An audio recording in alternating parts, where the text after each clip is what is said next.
Welcome to Rev Up Your Potential with Hilda Gan, the stories about entrepreneurs, business leaders, and HR professionals and their successes and struggles along their journey. In this podcast, we also discuss the HR challenges that people face and the tips and strategies that have helped them. If you love to learn through storytelling, join us.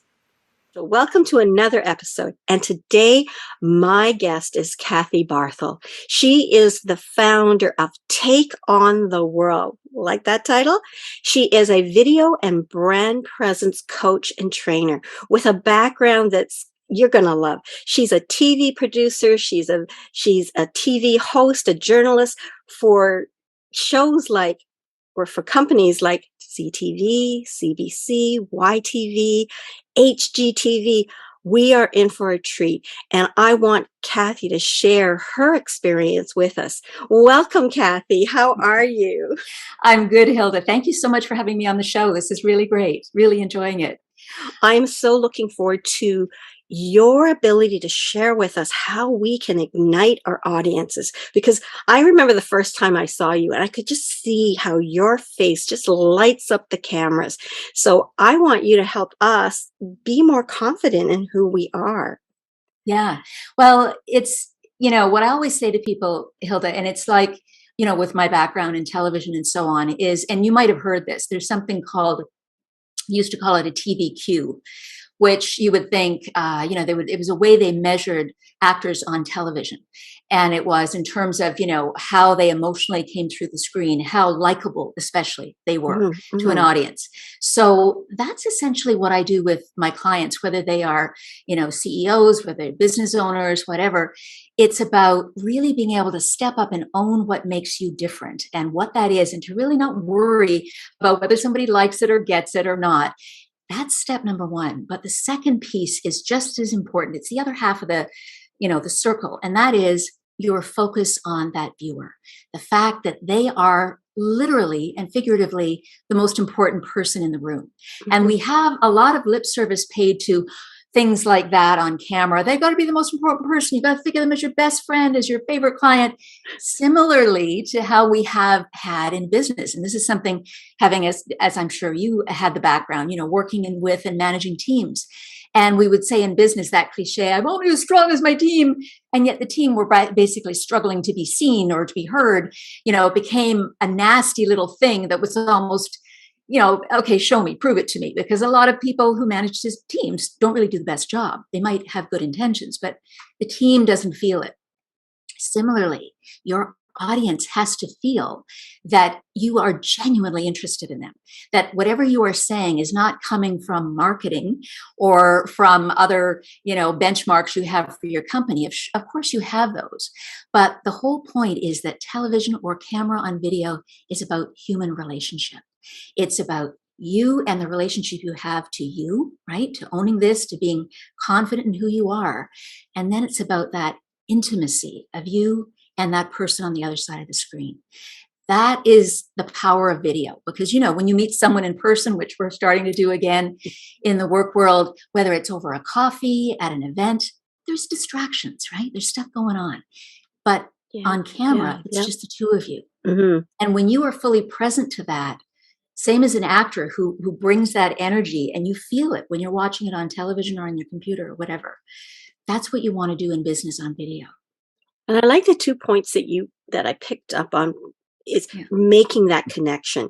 And if you identify your confident self and show that you can, that's a great starting point of making that connection. Because if you're trying to sell something that you don't truly believe in, people see that. They really see that, right? Yeah. Like, I remember the first time I was at a conference and the person read from the thing. I went, you're an expert in emergency. You're reading this like right away. I don't even believe you because you, and sadly, that's nerves.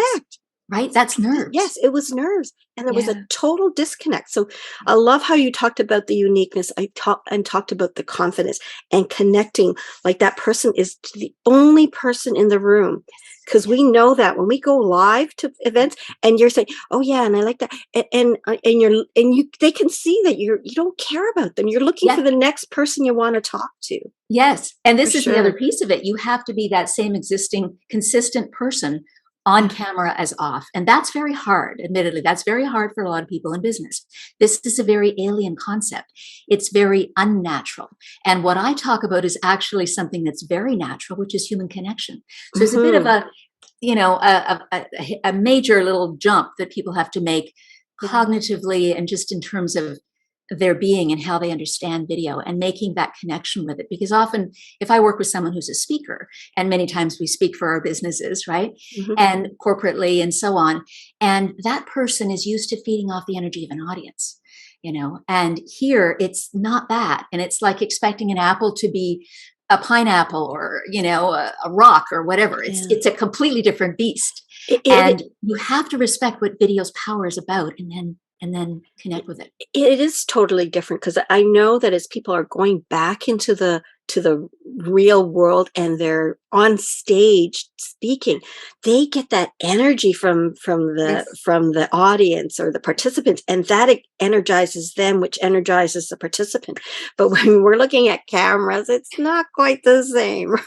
But we have to bring it. That's the thing. We have to Yes, bring it. And yes, it's yes. it's funny because, like you, I'm a very outgoing. I'm sure I'm a extrovert. I mean, it's on a spectrum anyway. It's not like I'm fully and no one is fully, but I'm very outgoing and I'm a people person. Mhm. But the funny thing about the camera is that it exaggerates everything. This is why you don't want to be, I'm a big hand talker, obviously. So I try to measure that and not be too large with the hands and not, of course, you don't want to go too close to the lens, but you need to bring your own energy and you need to ramp it up a little. I do exercises with clients because they might deliver a line or say a line on camera the way they normally would.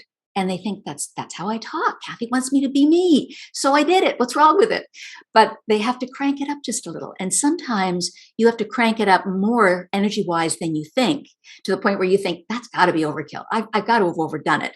And then you watch the clip of the video and you go, actually, that sounded natural.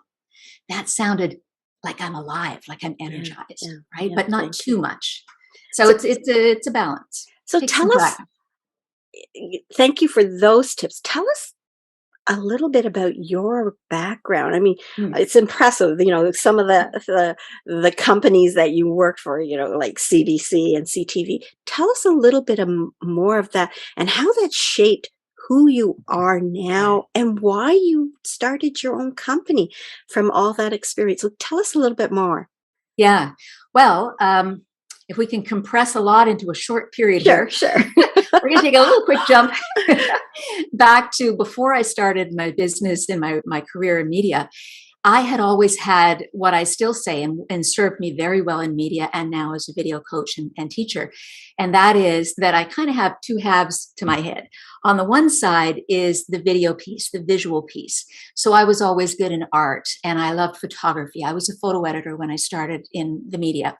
So there's that piece. And I was always in the drama club. So it's that visual performative understanding the balance of all the visual elements part. And then Hmm. this half of my brain is the writer and editor. I was in advanced level English classes in school. I was a valedictorian. I've always written all kinds of things through my media career, especially.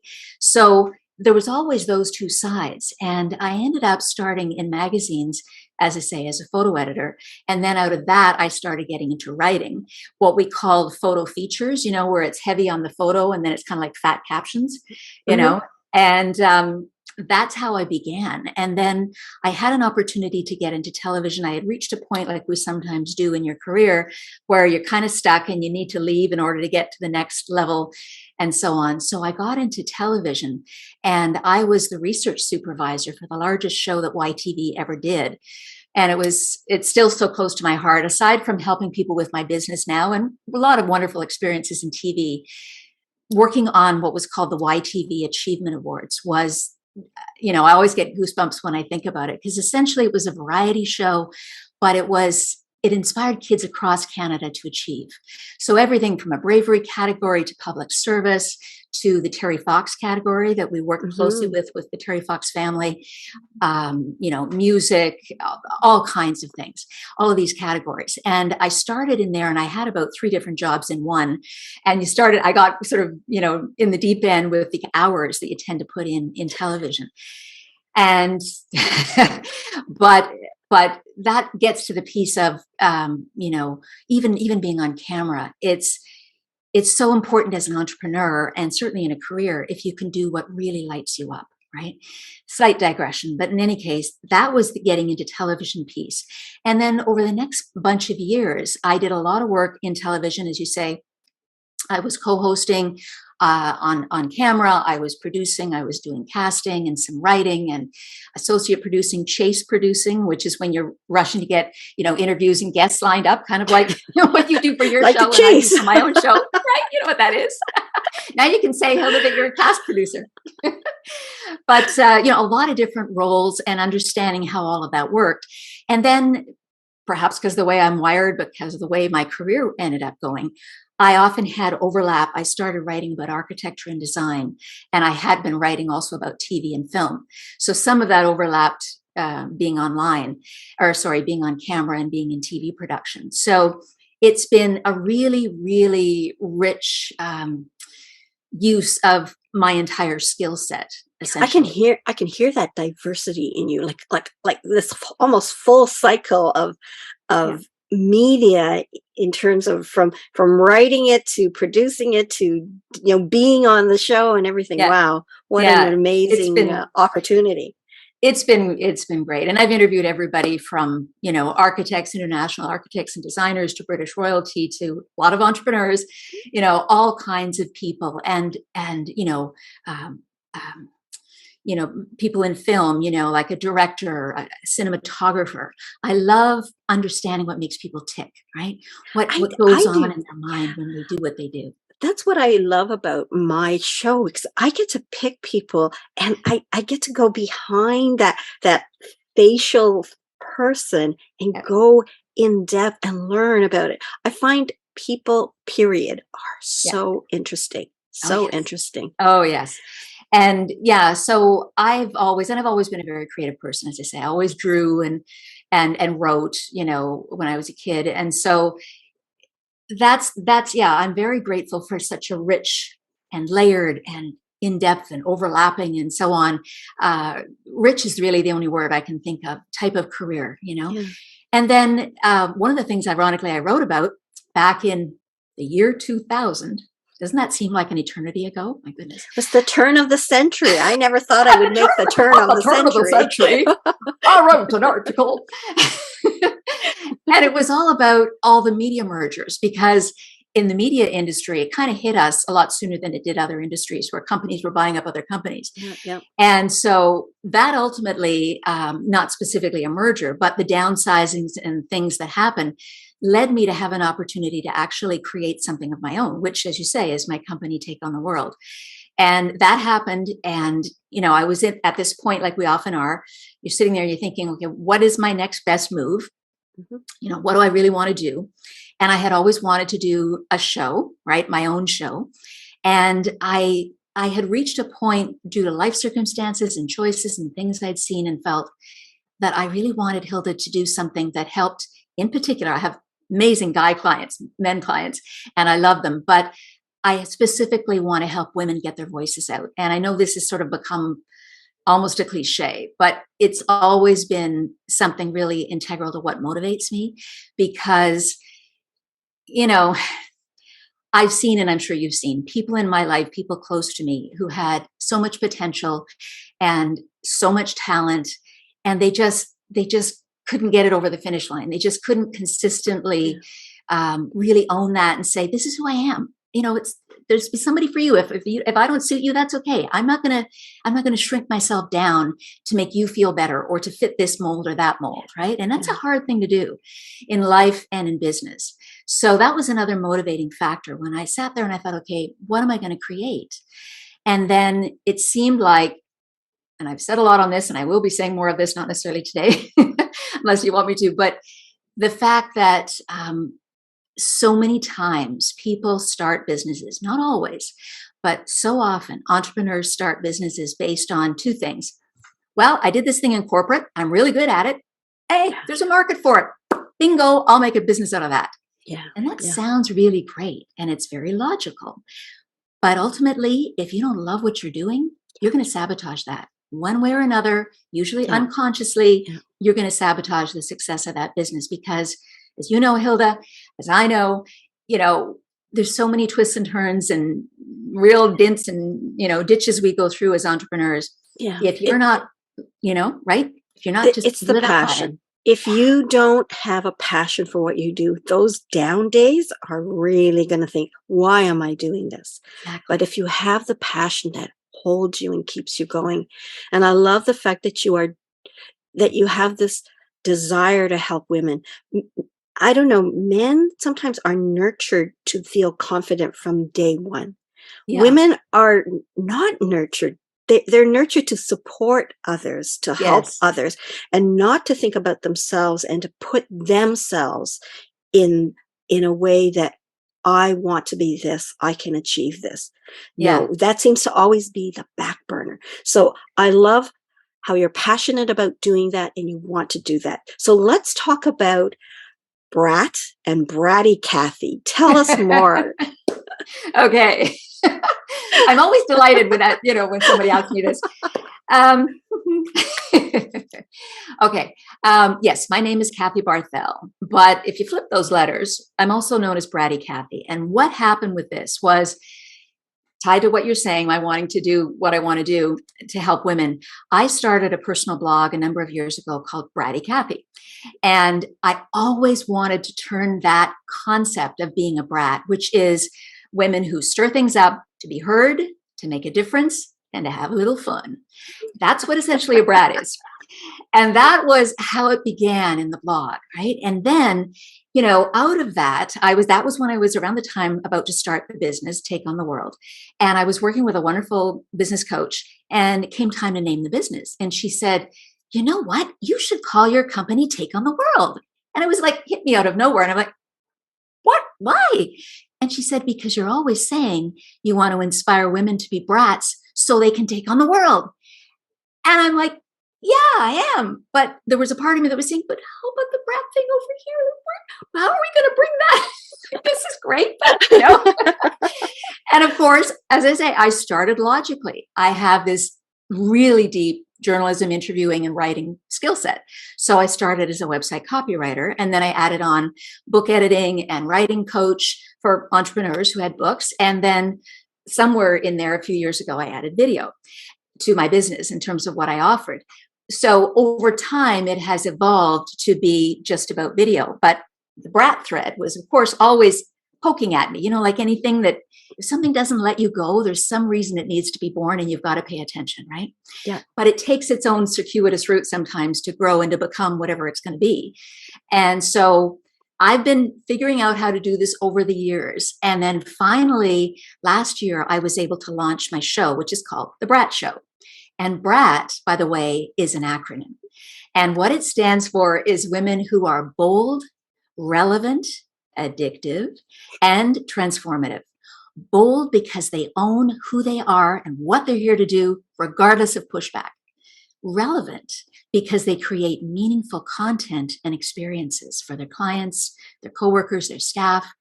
And then, of course, addictive because they leave you wanting more, right? If they're owning who they are by being bold, then they're not trying to be a pleaser. They're not trying to be anything and everything to anyone. So you're only going to attract the ones that really fit you. And then, of course, you're going to be creating the relevant content for them such that you're addictive.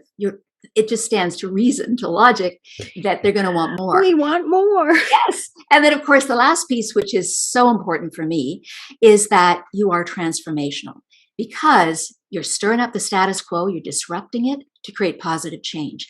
Brats are disruptors who are creating positive change. And this it starts within ourselves, of course, but it's about making those ripples, those big waves in the world, whatever your world is. It could be very small, and that's absolutely valid. It doesn't mean you're out there speaking somewhere on a big world stage. It could, but it's about something that always stuck with me from high school days. My school motto from my school was true to self. And it's funny, I kept that school ring, and some days at work I wear that school ring, believe it or not, because it's a guiding principle of me, of take on the world, of what being a brat is, right? If you're not anchored in this and what this is, like you said earlier, you're nowhere. You're just going to be buffeted by the wind. You're going to be, oh, I guess I should do this. Oh, I guess maybe that. And then how can you create something meaningful? How can you earn a decent living? How can you put something out in the world, right? Yeah. And I like how you say anchored. And, Yes. and you're telling us your anchor started in high school. And that At through least. that, through that you evolve and you have a clearer picture, and you want that brat to really shine forth. That brat was there, but it's moving forward in a bolder, addictive way. So cool for you. And similarly, like me, I have my concept of RevUp, hence the RevUp Your Potential show. Yes. And that starts off as a 7-year-old, which I didn't realize until I started being more contemplative. Yeah. And but again, it's nurturing it, it's fostering it, and then just really owning it. And I feel at this stage of my career and of my company, RevUp has now been a brand that I'm owning, and I'm moving forward with it and making people addictive to my RevUp concept. So I love, you and I have parallels in many, many ways. And I love the bratty Kathy and this whole thing. So thanks, for sharing that with me. Let's talk a little bit about, some of the joys that you've had in your journey as an entrepreneur now, and maybe some of those struggles. So whichever you want to start with. Yeah. Well, I should say, actually, I've been a brat from day one. So I'm sure you've been long before high school. But it's about being true to all the aspects of you. Not hiding things, to just, like I say, right? So that's a really important piece of it. It's just not just to own this, but to own the whole of it, right? All the funny parts. But with regard to, and this is actually interesting to your question, because the reason, as I say, I started my business as a writer, as a copywriter for women primarily, and men's business owners' websites. And what I learned from that was that, and I knew this essentially, but I mean, it was reinforced. You know how it is when a client will say to you things that they've gotten out of working with you, and it reinforces what you hope they got or what you thought they got. And the more you hear it, the more, heartening it is. And they would say to me, Kathy, this is so much more than website copy. I got clarity on my brand and my voice and what makes me different and my client and all these things and my story. And I'm thinking to myself, you're not kidding me. I know that. And I'm so glad that you're getting it, So, but over time, when you're starting to shift in your business plan or your style of what you're doing, and this is what happened with Take on the World, was starting to shift because, as I would say to people closest to me, I was helping other people's, particularly women entrepreneurs, voices get out, but at the expense of my own. And that was quite a moment, not just a single moment, but a moment over a period of time, let's say, where that really started eating at my spirit.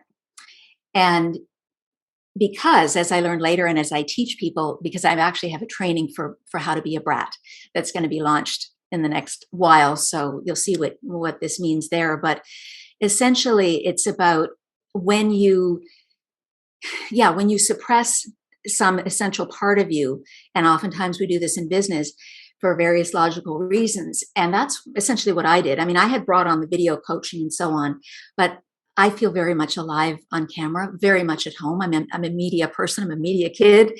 That's how I've always worked. And as well, in person. But that was a really pivotal moment. And I was very unhappy. I had wonderful clients and I loved the results they got. And it was just so amazing. And I loved interviewing them especially. But I realized, even though I have this strong writing and editing quality and talent, I ended up being in a very solitary space, writing and editing. Aside from the time I'd be interviewing them or going over the copy, I was alone so much of the time. And in my entire media career, I'd worked with people, I'd always been on creative teams. And so that was a very like a hard stop in so many ways where I had this, I cannot do this anymore. What can I do differently? So the high was helping people get those ahas and those things that went way beyond the copy. And I thought, how can I take that result that I get people without putting myself in a hole, so to speak, and suppressing my own spirit and my own light, right? And what I really want. You were only partially there. Like you had that excitement, but that was only like maybe 30% or 50% of who you are. So that other 50 wasn't shining as much as the other, right? Yeah. And I love giving talks for my business because I was in front of people and I kind of perform. I could make it fun. I could make it interesting and give them substance. Yeah. But then that worked. When that works, that just means you get more clients. So that would mean I'm back here typing, more and more. So yeah, so that's kind of the high and one of the really very somber moments. And I thought about this in my mind for the longest time because you're thinking, I've got to make money. Yeah. What am I going to do? I can't just stop, So yeah, that was a big deal. That's quite the revelation. And I think all of us as entrepreneurs really need to continuously self-discover what ignites our passions, what do we love to do, and find that happy, like that medium, not where it's all this or all that, but because you gotta build your business, you gotta make money, but you gotta enjoy what you're doing. So thank you for that revelation. Oh, you're welcome. Thank you for that revelation. Yeah. What kind of advice would you give to entrepreneurs that could help them be more successful? And you want to tie that into the media that you do, go ahead and share that with us. Well, it's kind of woven into what I just said there, which is, of course, it's two things. One is, this is the other thing, and I don't know how much you felt it. I imagine you have, and I don't know, what your actual training is. So this may not affect you as much as it did me and a lot of my peers. But my experience of being in the entrepreneur space in the last number of years is that it's quite a wild west. There wasn't any real training. There were a lot of coaches, a lot of the resources, and, a lot of dubious stuff going on, not necessarily deliberately so, but people who would be themselves trying to start a business and think, well, I'll be a coach. I know how to do X and Y or whatever. But, anyway, there've been a lot of things, and that's why I call it a wild west. So my first point would be get some proper training as to what it really means to start a business. And I'm talking not just your business plan, but definitely shorter version, tighter version, bigger version, but just the nuts and bolts of what that means, which is really what a business consultant does. This is one of the places there was no clarity. Business coach, you go to and you think, she's going to help me build my business. Well, no, you need a business consultant to say, these are the things, this is what you need to do. The business coach, the coach doesn't really do that. That's not what a coach does. So there was a lot of cloudiness in my experience as to how I would learn these things. So number one, get some proper training. The colleges and universities are doing a lot of that in the last few years. Really go to something, legit and learn that. Yeah. And then the other piece is what I was just alluding to, which is take the time to really know what it is that lights you up. It's got to be this three-legged stool. You can't have the two legs like I did in the beginning, where I'm really good at this and there's a market for it. People need copywriters. Yeah, but I had a two-legged stool. So the third leg is to do the thing that lights you up. And that isn't just vaguely do what you love. As I say, it's about, can I make money at it? Is there an audience? Is there a market for it? And am I really good at it? Because we can be in love with something and someone might say, well, the old keep your day job thing. Did you love that? That ant farm is a great idea, but I don't think you should build a business on an ant farm. I'm just saying, So, right. So it would be those three things, get the training. And then when you're sitting there building it, you got to love it. You got to be really good at it. And there's got to be a market for it. And without that, you don't really have a business as far as I'm concerned. Okay, thanks. Now, part of what I like to do is I like to help entrepreneurs when they're building their business. Yeah. Think about the human resources side. And this isn't just for entrepreneurs that got 4 or 5 people or 20 people or whatever. It's even for the solopreneurs who want to align themselves with associates. So I really like to talk about either the communication effectiveness or the leadership when you're leading people. Yeah. You've worked in media, and I mean, I watched enough TV to know that you work closely as teams in high pressure situations on tight deadlines.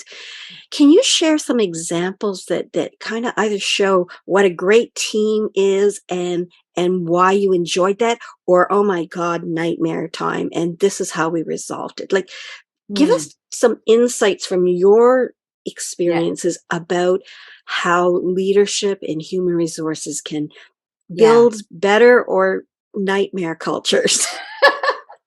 Well, I think, as I said earlier, I think in our chat, there's oftentimes, sadly, over many years, been a lot of lip service paid to this idea of the team. I'm only as strong as my team.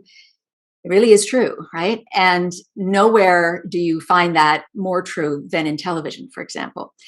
I've worked on a lot of different kinds of shows, and I was on what I call the hair show, and it was one of those competitive TV things, and we had all these stylists and so on, and all these different things they had to do to compete. And there was a day where, well, the people who would be sitting in the chairs getting their hair done by this stylist in this competitive show would be regular folks, regular people who had emailed us and said, oh yeah, I've got hair, such an issue, I'd love to be on the show.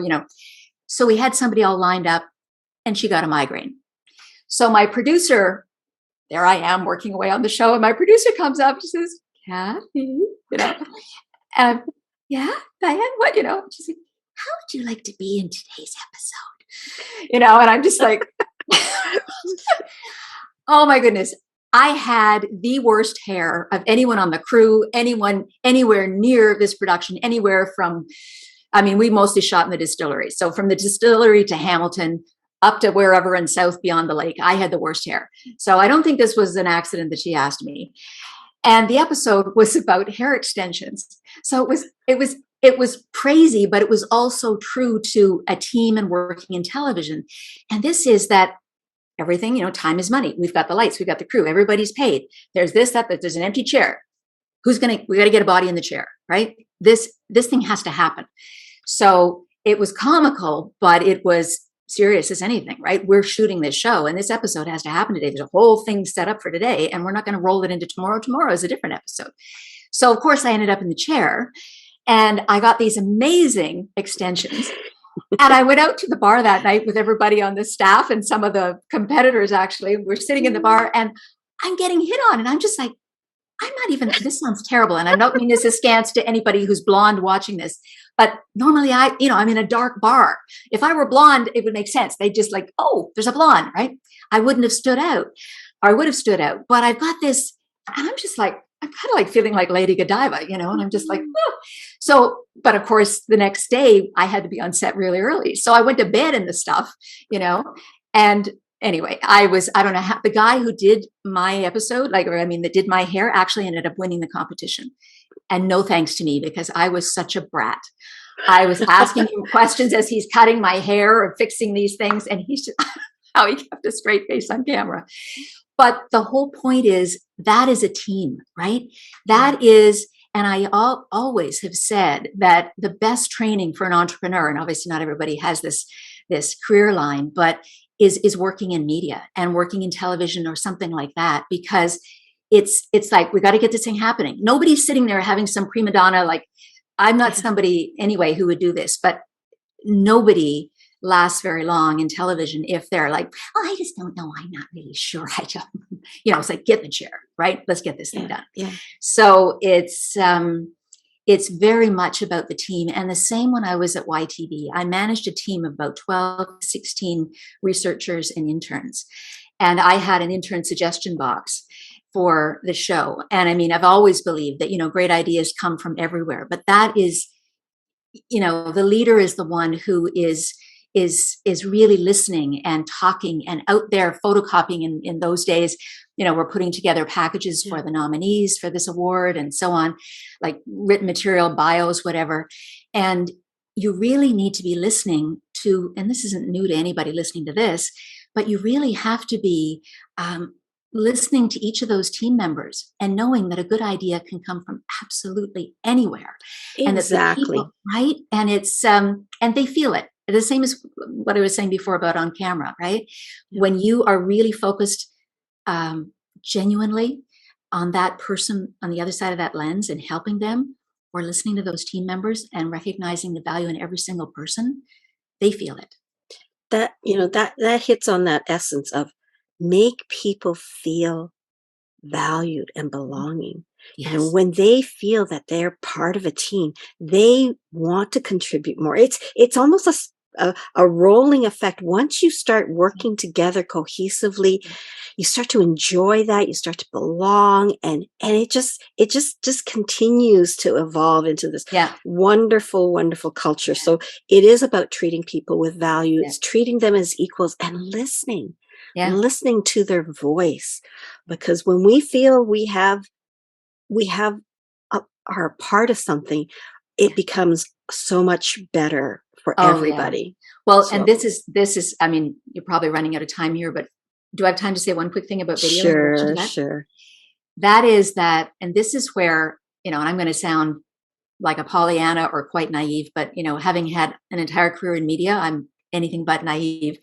But what I really, really believe about video, over and above what I love to do with clients, is that video within the business space, on any way you want to look at that, HR videos, corporate videos, entrepreneur videos, kind of alluding to what we said earlier, is that because video is a medium of intimacy and human to human connection, and because it reveals us, whether we're just nervous, Mhm. whether we're heaven help us trying to pull something over on somebody and be ingenuous on camera or something, video reveals us. And so I really believe that it's an incredible resource to really humanize the way we treat each other in business, in the sense of, like you say, being respectful of each other, recognizing and talking to that individual and knowing who they are. Because that's the other thing. Even though oftentimes it's a recorded video, not always, but oftentimes, people still can feel known. Even if they're not Yeah, in real yeah. time responding to you on camera, they can feel it, because when you are oriented to who you are and you are working with video in the way that it is. I do this all the time because it's like essentially it's putting Well, yeah, blinders on us. I get it, I I get have a it. blog post with a horse with blinders, and this is the whole thing. But what video has the opportunity to do in business, the more business people are on video, is it's going to help us to be more honest, more transparent. And something that I absolutely hate, and any marketer is just going to be like, well, she clearly comes from journalism, is that I hate how oftentimes people talk about potential clients as targets. When you are having the orientation I've just said on camera, you cannot speak in that respectful human to human way Yeah, to yeah. the viewer and think of them as a target at the same time. It's just mentally, in every other which way, impossible, right? Yeah, So target video, dehumanizes that it person. dehumanizes them. It takes away their power, right? It makes them Yeah, just some object that you can manipulate. yeah, yeah. And this is where I think video has an opportunity that has not been fully realized yet. That makes me excited.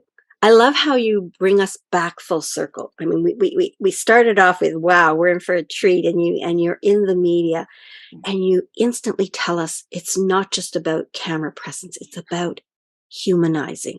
Yeah. And then you bring us back to at the end of today about humanizing again. So this may be an easy question for you then, is what is the legacy that you want to create as you are going about continuing on this journey of helping people? Yeah. Well, like I say, that's part of what I want to do in the business space, what I've just said, and be part of that change. But it gets back to the whole brat concept, honestly, because my ultimate legacy is to help young girls. Okay. Right now, there's so many of us as women who didn't have maybe the benefit of some of this kind of training, this kind of help, to think of ourselves the way I've talked about a brat being. Hmm. But I ultimately have plans for a legacy, a foundation to help young girls at that age where we're still kind of really out there in our own chart, our own Yeah. destiny, at like 7 or 8 or 9 or 10. And then we kind of get stuff beaten out of us, right? As we Mhm. get into the next few years. So ultimately, it's about inspiring and literally helping with concrete things that I have plans for to help women and girls to be bold, relevant, addictive, and transformative. Because it's such a ripple effect, right? Women executives, I have a lot of plans for that. So Cool. that just is. Were you pounding on the table? What's that? Were you pounding on the table? Right beside my mic. Never do that.